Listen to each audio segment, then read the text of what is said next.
The power of thought. Glance around you.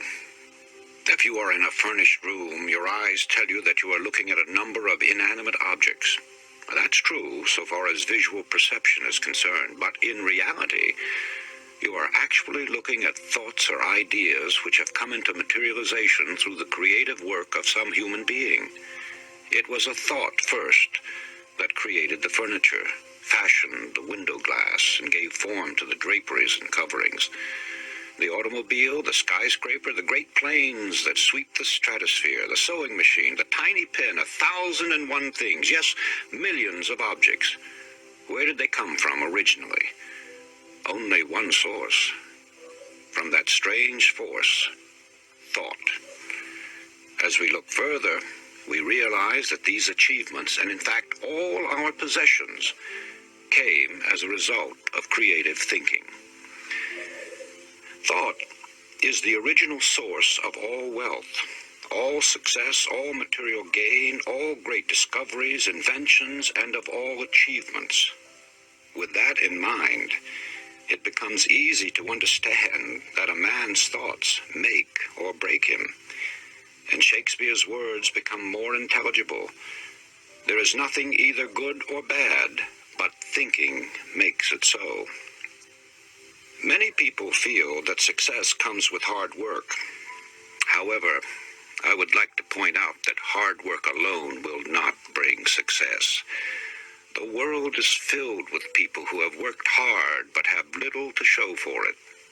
Something more than hard work is necessary. It is creative thinking and firm belief in your ability to execute your ideas. The successful people in history have succeeded through their thinking. Their hands were merely helpers to their brains. Another important point is that one essential to success is that your desire be an all-obsessing one.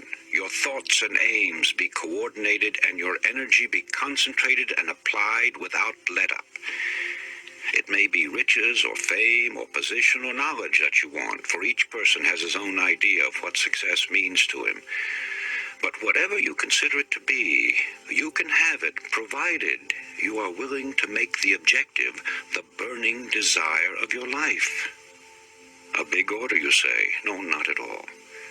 By using the dynamic force of believing, you can set all your inner forces in motion. They, in turn, will help you reach your goal.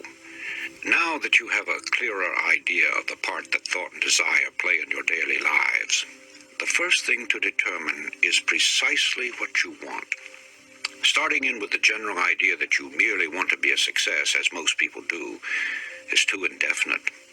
You must have a mental pattern clearly drawn in your mind. Ask yourself, where am I headed? What is my goal? Have I visualized just what I really want? If success is to be measured in terms of wealth, can you fix the amount in figures? If in terms of achievement, can you specify it definitely? I ask these questions, for in their answers are the factors which will determine your whole life from now on. Strange as it may appear, not 1 out of 100 people can answer these questions. Most people have a general idea that they would like to be a success, but beyond that, everything is vague. They go along from day to day, figuring that if they have a job today, they will have it tomorrow, that somehow they will be looked after in their old age. They are like a cork on the water, floating aimlessly, drawn this way and that by various currents, being washed up on the shore or becoming waterlogged and eventually sinking.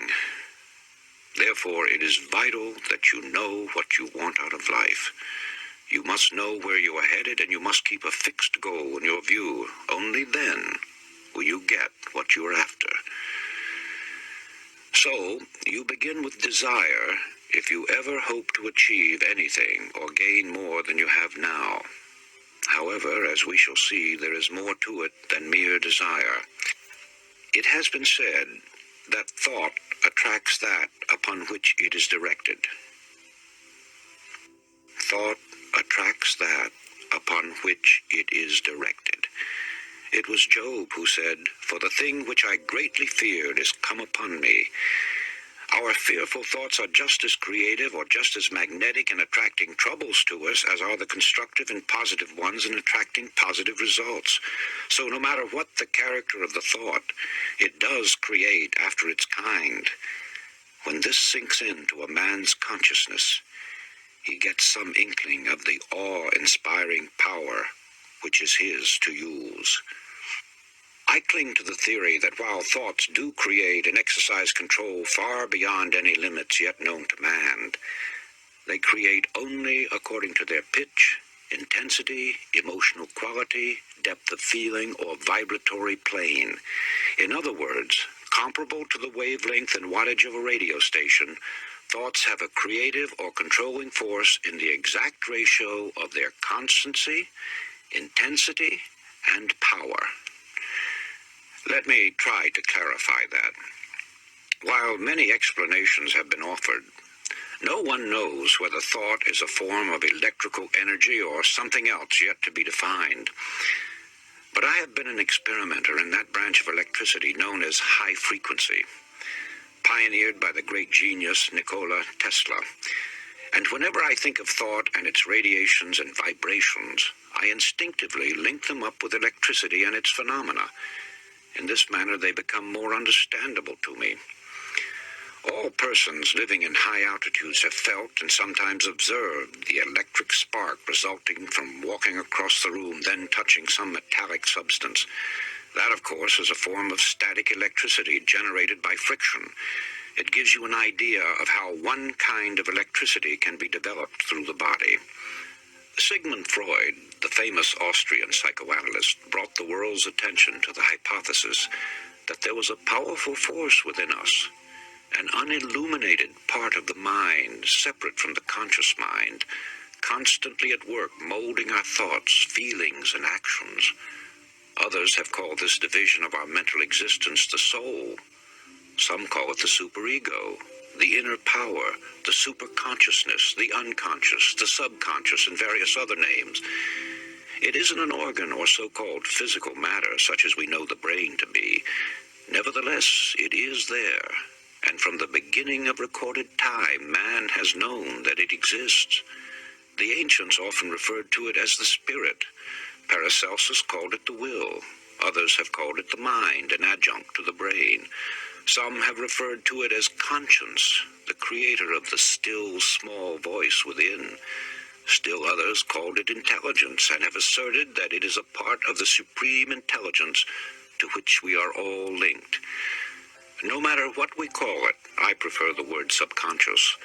It is recognized as the essence of life, and the limits of its powers are unknown. It never sleeps. It comes to our support in times of great trouble. It warns us of impending danger. Often it aids us in what seems impossible. It guides us in many ways, and when properly employed, performs so-called miracles. Perhaps the most effective method of bringing the subconscious into practical action is through the process of making mental pictures, using the imagination, perfecting an image of the thing or situation as you would have it exist in physical form. This is usually referred to as visualization. However, before this visualization can work, you must really believe. I refer now to deep-seated belief, a firm and positive conviction that goes through every fiber of your being. When you believe it heart and soul, as the saying goes. Now call it a phase of emotion, a spiritual force, a type of electrical vibration, anything you please, but that's the force that brings outstanding results. It sets the law of attraction into operation and enables sustained thought to correlate with its object. This belief changes the tempo of the mind or thought frequency, and like a huge magnet, draws the subconscious forces into play, changing your whole aura and affecting everything about you, and often people and objects at great distances. It brings into your individual sphere of life results that are sometimes startling, often results you never dreamed possible.